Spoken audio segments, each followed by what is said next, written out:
A Shot in the Dark by Silverpup. Epilogue. Out of all of his nephews and nieces, Bilbo was the one that Isengrim took the third, never worried about. In hindsight, that was rather foolish of him. Belladonna had always been the wild and untamable sister. She had driven their parents out of their minds with her antics when they were younger. Whether it was stirring up food fights among the taverns to running off on spontaneous adventures to Rivendell with their brother Hildegrim, she was always up to some sort of mischief. When she finally married Bungo and settled down, he thought he wouldn't have to worry again about such matters any longer. He was wrong. So very, very wrong. Leave it to Bella's son to outdo her. His brother Isambard muttered at his side as he took in the sight before them. Their nephew stood before them with an awkward smile on his face. He was dressed interestingly in slacks and a tunic that was tied with a belt that held a sword. His hair was longer than he had ever seen on a hobbit and held back in little braids with gold beads that glinted in the sunlight. But the oddest thing of all, the thing that made the hair on the back of his neck rise, was the legion of dwarves behind his nephew. "Uncle Isengrim," Bilbo greeted, his brown eyes wide as he tried to pretend he was calm.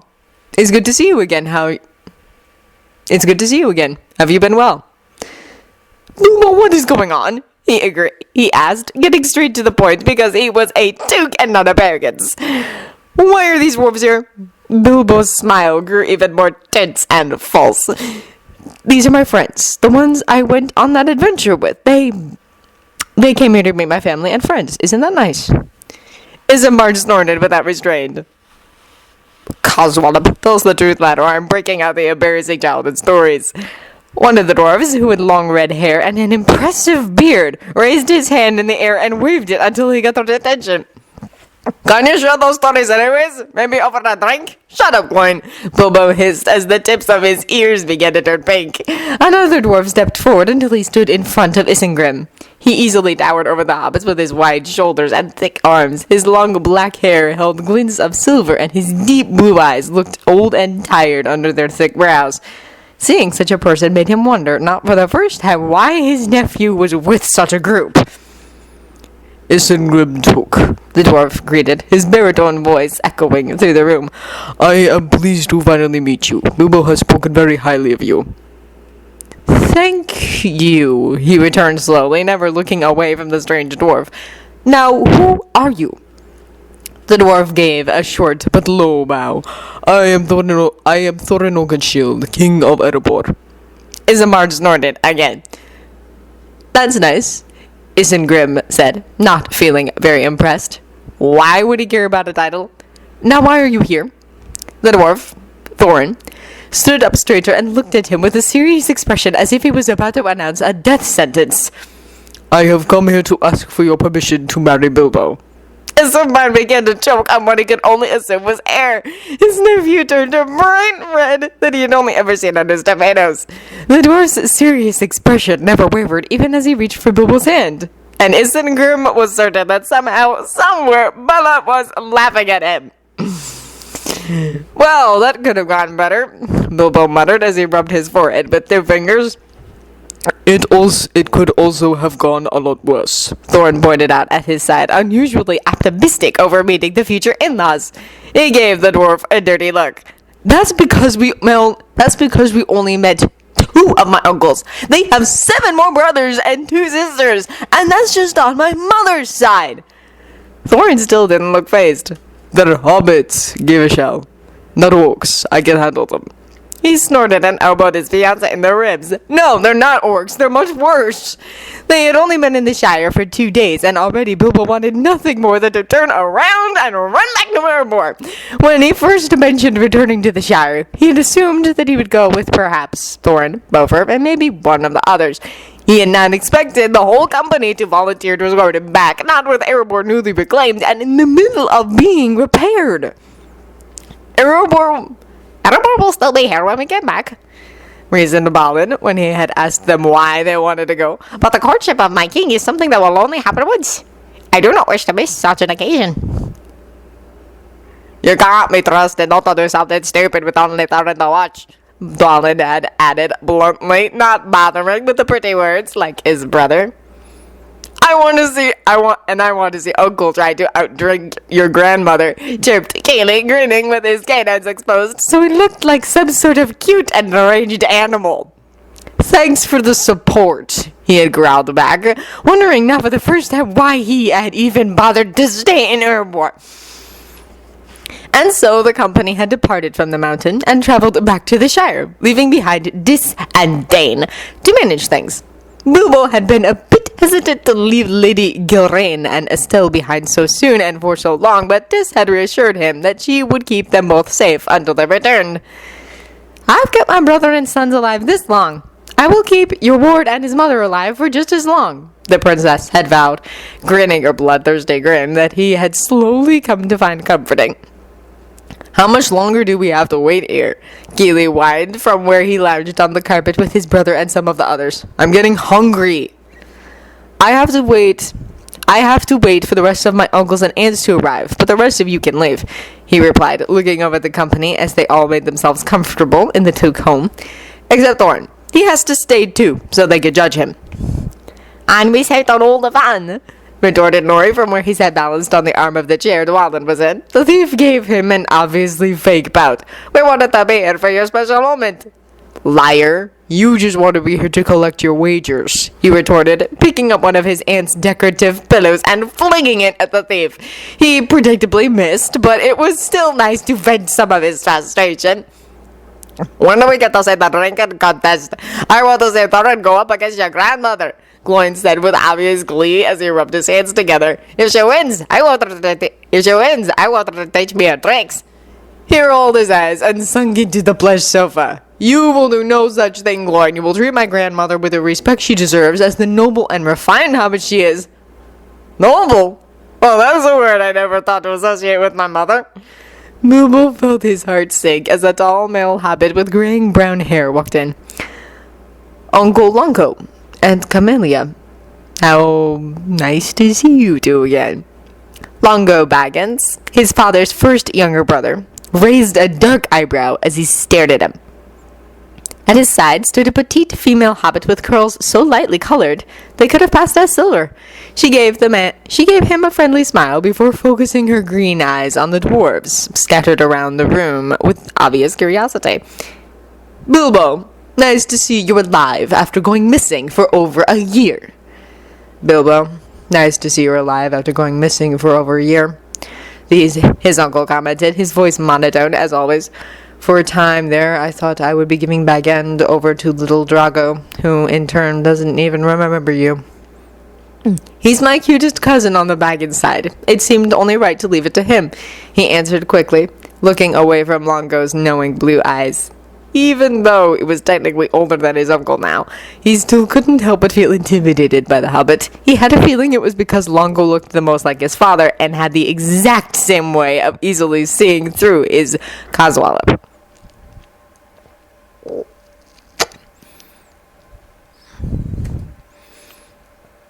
Isengrim said that a dwarf wants to marry you, his Aunt Camellia chirped, oblivious to the tension as always. She had never been the most observant hobbit around. Which one is it? Thorin stood up and bowed to the shorter couple before Bilbo could stop him. That would be me. I am Thorin Oakenshield, King of Erebor. It is a pleasure to meet you both. Camellia, predictably, squealed and clasped her hands together while Luongo simply stared at the dwarf without blinking.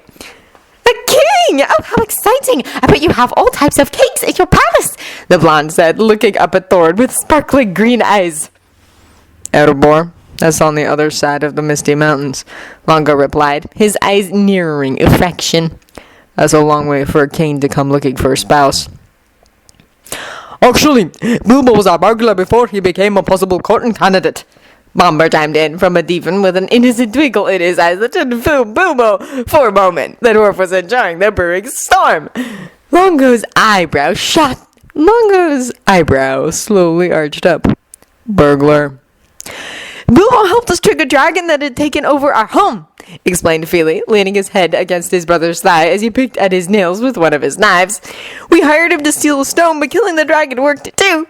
Aunt Camellia gasped and covered her mouth as her eyes grew wide. Oh, Bertie, that sounds dangerous. Are you all right? Did the dragon burn your lovely girls? Wallen snorted. Barney. Bulver stared. Is she being serious? So, let me recap this for a moment, Luongo said, interrupting the dwarves before they could begin another round. You left home without a word for a year to become a criminal that robs dragons. Is that correct? And who fights goblins and orcs. He also did that, added Keely, grinning so wide it looked like it hurt. And orcs! Don't forget the orcs! Ori chirped from where he sat on the other arm of Dwalin's chair.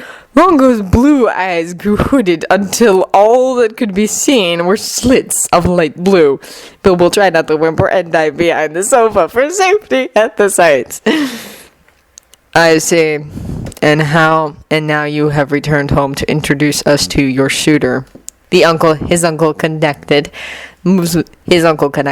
slowly moving his gaze from Bilbo to Thorin. This king from beyond the Shire that we have only met now. Is that correct, nephew? He nodded and carefully avoided looking the hobbit in the eyes. Yes, that's correct. Luongo tilted his head to the side and looked the king up and down. Very well then. I will be one of your opponents in the drinking competition. If you beat me, then you have my permission to marry my brother's son. Lose, and you take your little group and go back over the mountains, and don't come back. Thorin nodded seriously while Bilbo gaped at his uncle in shock. Wait, you mean you're not going to yell at me for dishonoring the family name with my crazy adventures? He said before he could think. For throwing my life into danger and nearly getting killed? I believe your aunts will handle scolding you well enough, Luongo replied, the corner of his mouth twitching slightly. As for your actions, our family name and our reputation are very important to me, but not more important than the life and happiness of my older brother's only child. Oh. He blinked and sank back into the sofa. Thank you, that's good to hear. Luongo shrugged, looking nonchalant over his words. These things really did ruffle his uncle. It is the truth, so why shouldn't I say it? Oh, Bilbo, you must simply let me help with the wedding. His aunt gushed, looking at him with her doe eyes. Lobelia didn't allow me to help her for their wedding. I wish she had, because the colors she paired together were horrible. Deal with carnation pig. Who ever heard of such a thing? That is a horrible combination. Dory agreed with a wince. That reminds me. Lobelia was quite offended by the sign you left warning us away from your property, Luongo commented, looking more amused than offended. Also found it humorous, but I'm afraid my daughter-in-law didn't. Expect a visit from her sometime in the near future. She left me no choice. She keeps trying to take my good silver, he defended, trying not to seem like he was whining. That's because I won't give her mine, Camellia chirped, beaming. I always promised it to my oldest niece, before Otho was even born. Before Bilbo could speak up and tell her what he thought of that, his uncle Isengrim walked back into the room. He paused at the entrance and looked around the room before settling his gaze on Luongo and Camellia. Done torturing the lad? He asked the couple. Luongo nodded back. For the moment. Good! Now get out of here, it's our turn, ordered a female hobbit as she came to stand at Isengrim's side. She was a robust hobbit with dark hair and dark eyes that stood out against her pale skin. On the other side of Isengrim, another female hobbit took her place at his side. She was older than her counterpart, with nut brown hair streaked with white and a small button nose. Standing in a line, it was easy to see that all three hobbits were closely related. At the sudden appearance of the two females, Bilbo felt his heart freeze, with a terror he had not felt since facing Smaug. Aunt Mirabella. Oh, what are you doing here?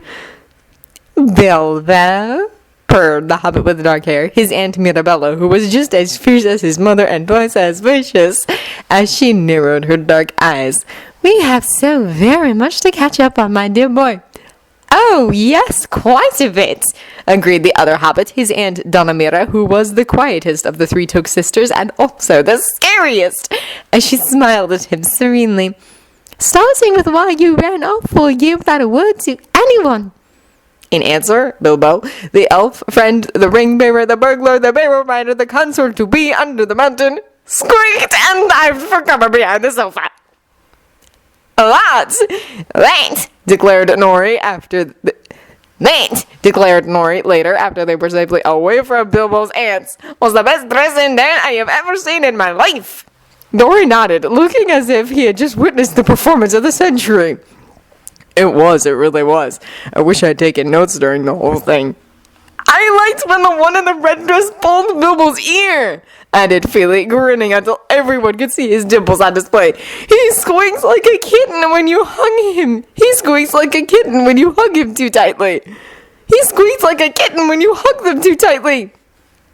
I sure could give my jewel a run for her bonnet and glares, purred Gloyd, smoking his pipe with obvious contentment. Bilbo glared at them all and silently vowed to replace all their meat with vinegar. If you all don't shut up within the next 5 seconds, then I'm throwing you out of my... If you all don't shut up within the next 5 seconds, then I'm throwing you out of my house. Aw, Bilbo, don't be mad at us. We're only teasing, Keely said, flopping down sideways so his head landed in Bilbo's lap, and he was able to stare up at the hobbit with his wide eyes. Bilbo was not moved and showed it by pinching his pointy nose. Make those eyes any bigger and they'll fall out. You're so mean! What would our little Huffukill say to such a tone? Feely asked, shaking his head with his own mocking pout on his face. His name is Estelle, Bilbo reminded for what felt like the millionth time. Feely and Killy had refused to accept an Owen name for their new itty-bitty cousin and had given him the name Huffukill instead, which apparently meant the joy of all joys. Estelle didn't seem very impressed with his new name, but he didn't complain. Bilbo had a feeling the child was already used to the many names he was going to get saddled with in life. Huffukill, repeated the two brothers, along with half the company. No one but Bilbo and Balin really liked the elven name. Even Thorin had taken to calling it that, the traitor. So, who is next on your list of relatives to visit? Asked Ori, looking far too eager to meet more of Bilbo's relatives. Obviously, Nori has succeeded in corrupting his little brother and will preserve them all. Bilbo thought over his list and shuddered as he came upon the one person he had dreaded seeing most. My grandmother, Lora Baggins. For as long as he could remember, Lora Baggins had always been his ideal image of the perfect grandmother. She was a petite hobbit with thick white curls and darting freckles dusted across her rosy cheeks that dimpled when she smiled. Her hazel eyes twinkled, and she always wore a pink shawl that she could quickly wrap around a child's shoulders if she deemed them to be too cold. She was also the most manipulative, cunning, ruthless, and stubborn old hobbit he had ever met. Not even Lobelia on her best day could ever hope to compare to Lora Baggins' Nigrub. Bilbo, she greeted when she saw him, her voice musical and sweet as a bird's. How lovely to see you again, my dear. Hello, grandmother, he greeted back, trying to smile as he walked through her blooming garden to where she sat knitting under a shady tree. Lora paused in her knitting and raised one white brow and lowered her other one in a silent rebuke. I mean, Granny Baggins, he quickly corrected, feeling more like he was 10 again instead of 132. Much better, Lora said with a nod, patting the seat next to her. Come sit down now, my love.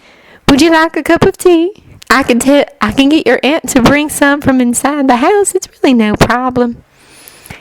He shook his head and flopped down into the padded wicker sofa next to her. No, thank you, Granny. I'm not thirsty. I've come here to actually discuss something rather important with you. Something that I'm sure you are already quite aware of. His grandmother picked up her needles and returned to the quilt she was working on. Perhaps. What do you wish to talk about? He took in a deep breath and steeled himself for battle. I've come back to the Shire to get your permission to be married.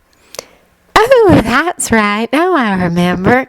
Your uncles and aunts were raving about it last night, Lora commented, nodding her head calmly.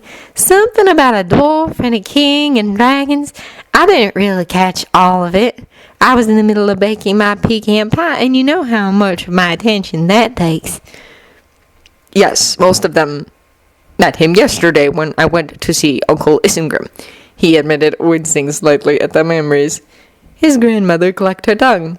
How is Isengrim doing? Still trying to pass off that dead rodent as his real hair? Bilbo laughed, feeling part of his guard ease up at the knowing tone. Yes, and failing obviously, as always. I wish he would make peace and just accept that he's losing his hair. He can't. Not when he had such lovely strawberry curls when he was younger, his grandmother replied dryly. So the Dukes have met your beau, then. Why did you take him there first instead of to me? Afraid I might steal him away with my charms? No, I'm afraid you might scare him away with your charms, he thought, trying not to visibly wince. We were passing by Isengrim's home, so I thought, why not just get it over with? Lora hummed and nodded her head. Of course, dear, of course. So tell me about this dwarf of yours. What is his name? Thorin Oakenshield, he replied without hesitation. If he showed any weakness, then he knew the old habit would catch it. Oakenshield? His grandmother repeated. Oakenshield? His grandmother repeated, pausing to look up at him with her lips curled. I hope you're not planning to take that as your last name. If you do, then I may have to disown you. Bilbo sighed and tried not to roll his eyes.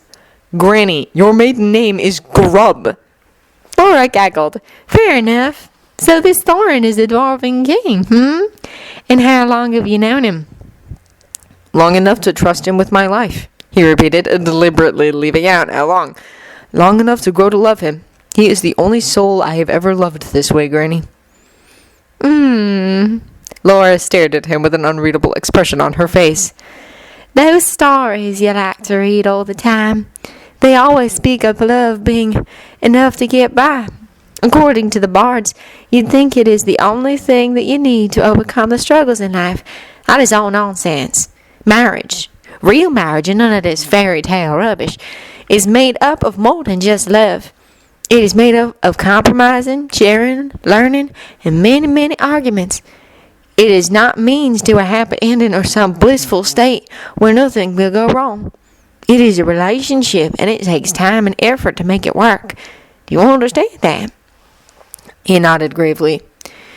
Yes, Granny, I know. Then you must also know that as a king, he can never love you completely. His heart will always belong to his people above all else, his grandmother said with a shrewd glint in her eyes. Normal marriages are hard enough, but one with a king is even harder.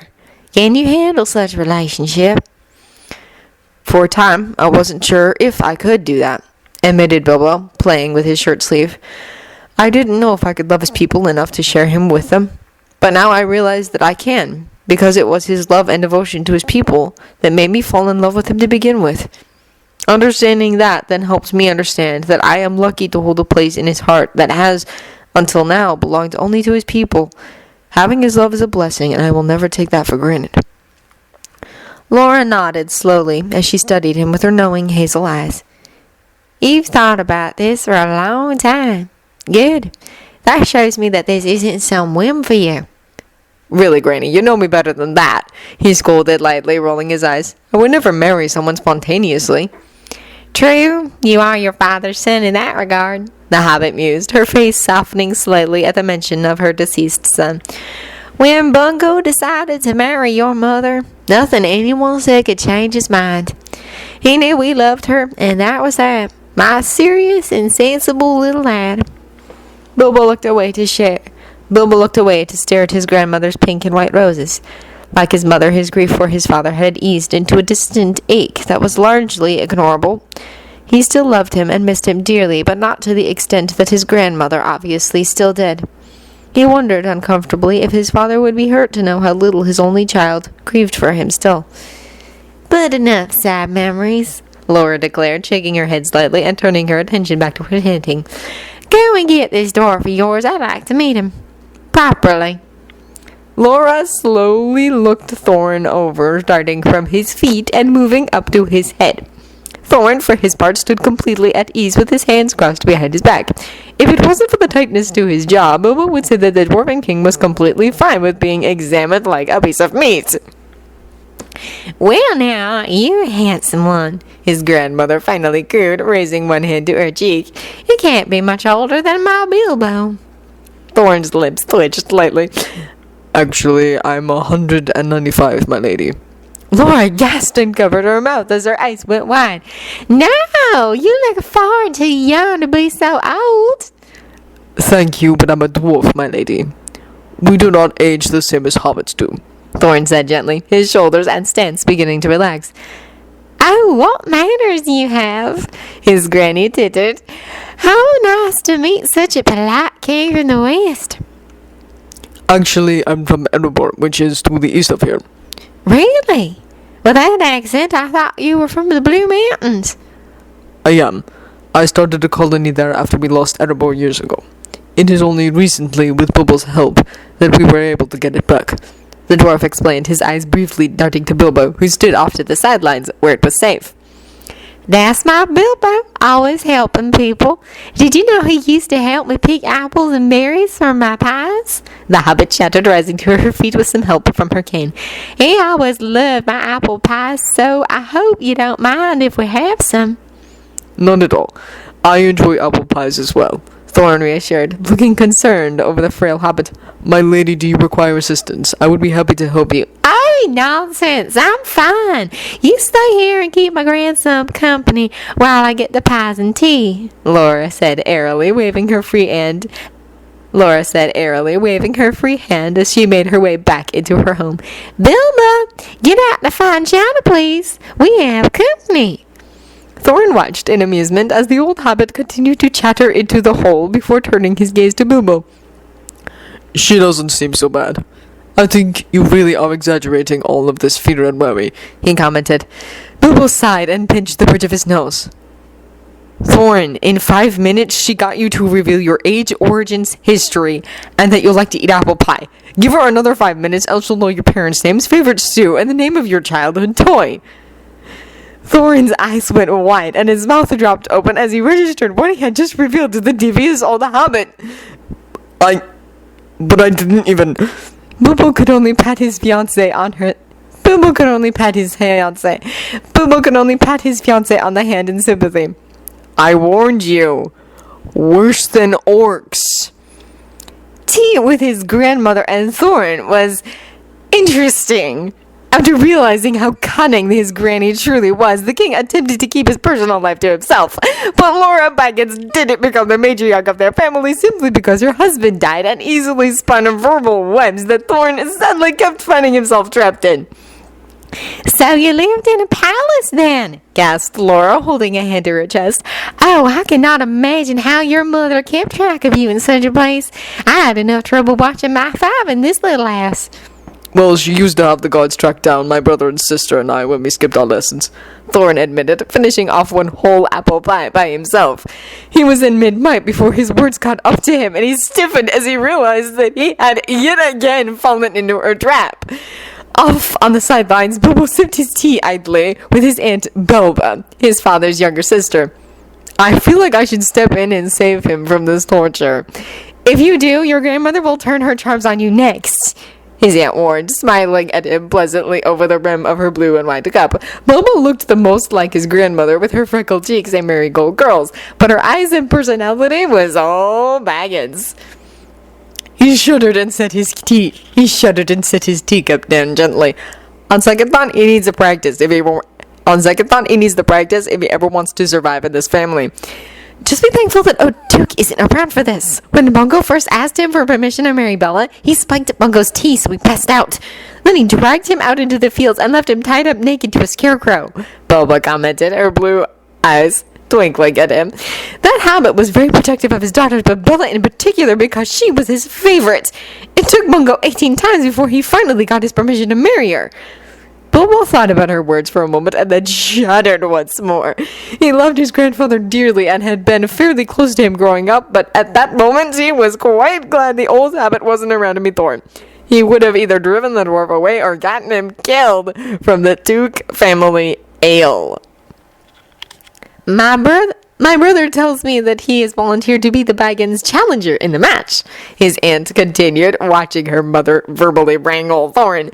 Do you know who will be the Duke challenger? No, Singrim hasn't told me yet, he answered. I think he's still in shock over meeting Thorin. Bilbo sniffed with obvious contempt. Foolish of him to forget whose son you are.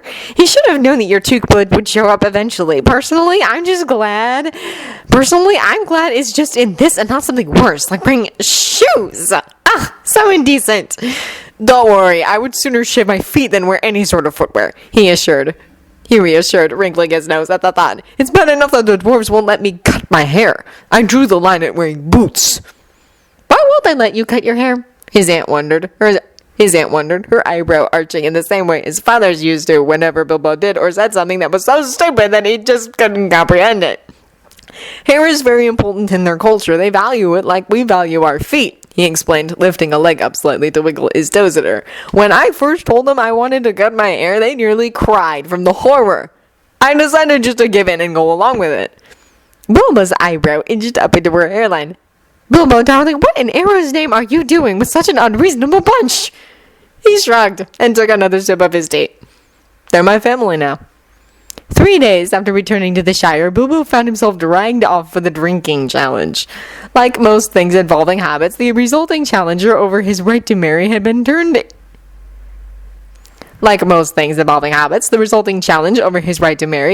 into a giant party that seemed to involve most of the Shire. Though he didn't doubt that a good portion of the guests were there to support him, he also knew that most were simply there to eat and drink and dance the night away. Hobbits would use any excuse to drink and eat all night.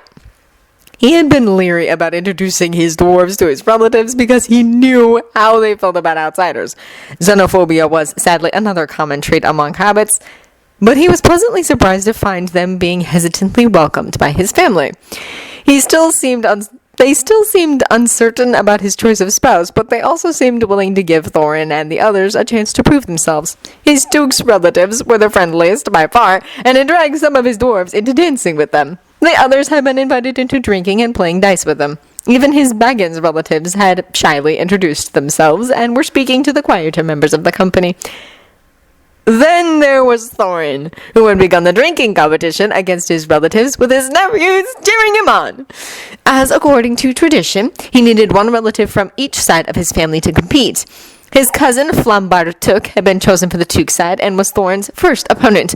Flambard, his loud and cheerful but horribly dense cousin, had been easy enough for the king to beat. No one was very surprised, as Flambard was much younger and had never been very good at holding his drink.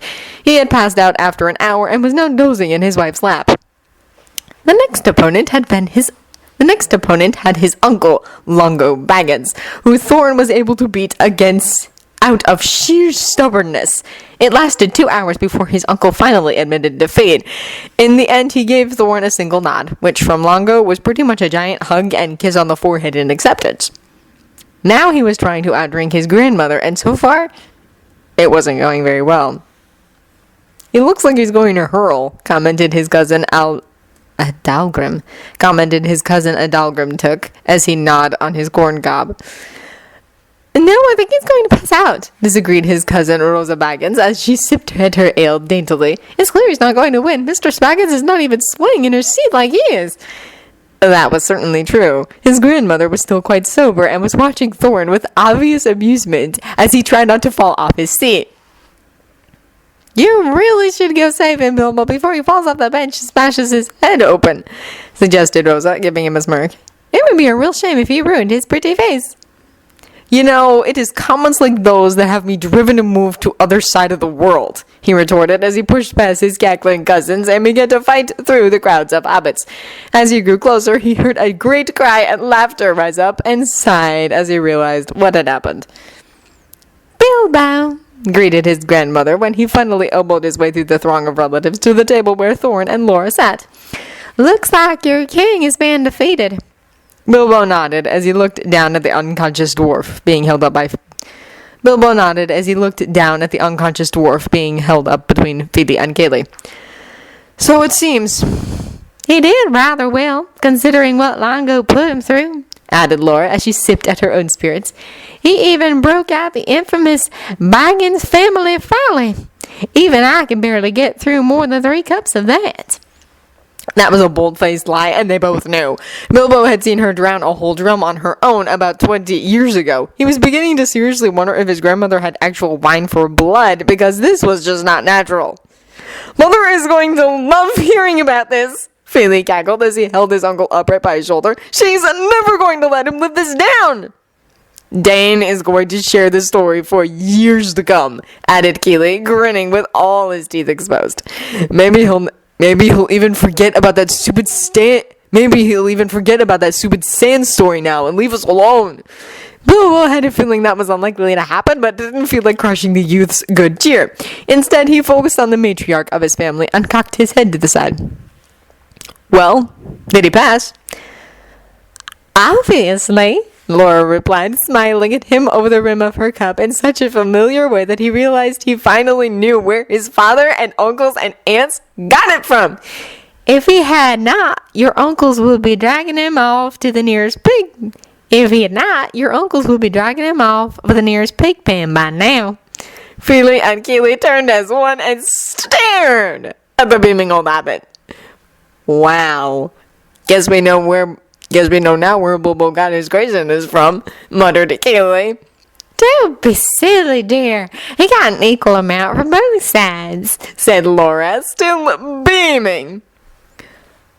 Boys, why don't you help me move Thorin to a quieter place to rest? He suggested, knowing from experience that if he left his newest nephews with his grandmother for much longer, then they would potentially be either terrified or in awe of her evil ways. That tree over there looks good, yes? The princes nodded, and together they dragged the unconscious king to a deserted tree that sat slightly away from the main body of the party. After helping their uncle, the two returned to the party, leaving Bilbo alone to deal with the dozing dwarf. Shaking his head fondly, he sat down under the tree next to Thorin and leaned back against the cool bark behind him. He felt tired and annoyed and anxious, but also, strangely, very content. Bilbo couldn't even remember the last time he felt so happy as he did at that moment, which was rather ironic considering he knew he had no reason to be so giddy. The ring was still missing, and Sauron was still amassing his army and regaining his strength. He had 2 cities that needed to be rebuilt, a war to prepare for, and a child to raise into a king. There was also a wedding he was rather dreading, new laws and customs to learn, and politics and alliances to make, yet he was happy. He was so happy that he felt like the joy was coursing through his blood and would burst out of him at any moment. He couldn't stop smiling and laughing, and he wanted to simply hug everyone he saw in order to share the warm feeling bubbling in him. Bilbo could not recall a time when he felt quite as happy as he did at that moment with his family and friends around him. For once in a long time, he wasn't alone or lost or heartbroken over events he thought he could never change. He wasn't scared or uncertain or worried that he was going to fail and get the ones he loved killed. For once in nearly 100 years, Bilbo Baggins felt like he had found where he belonged. At his side, Thorin groaned and stirred. What, Bilbo? He hummed and ran his fingers through the king's hair. Yes, love, it's me. Thorin squinted up at him with red-rimmed eyes. What happened? You passed out trying to outdrink my grandmother, he replied bluntly, smirking down at his fiancée. Thorin groaned again and covered his face. Oh, Mal, I lost, didn't I? Yep, but don't feel too bad. Granny Baggins was quite impressed with your performance, the hobbit chirped, patting the dwarf's head. She has given us her blessings, along with the rest of my family. Congratulations, we can get married now without my family disowning me. That's wonderful. Now, why are there 4 of you? Don't worry about it, Thorin. Just close your eyes and rest. The king snorted and lifted himself up in order to rest his head on the hobbit's lap. Good idea. Now tell me your story. Bilbo laughed and tugged on the thick hair still in his hands. A story? Which one? Don't care, Thorin muttered, wrapping an arm around Bilbo's waist and cuddling closer to his stomach. I just want to hear your voice. It makes me feel better. Bilbo felt his heart, a weak and old thing but somehow lighter than before, clenched tightly before relaxing as that happy warmth spread through him again. Very well. Once upon a time, in a hole in the ground, there lived a hobbit. The end.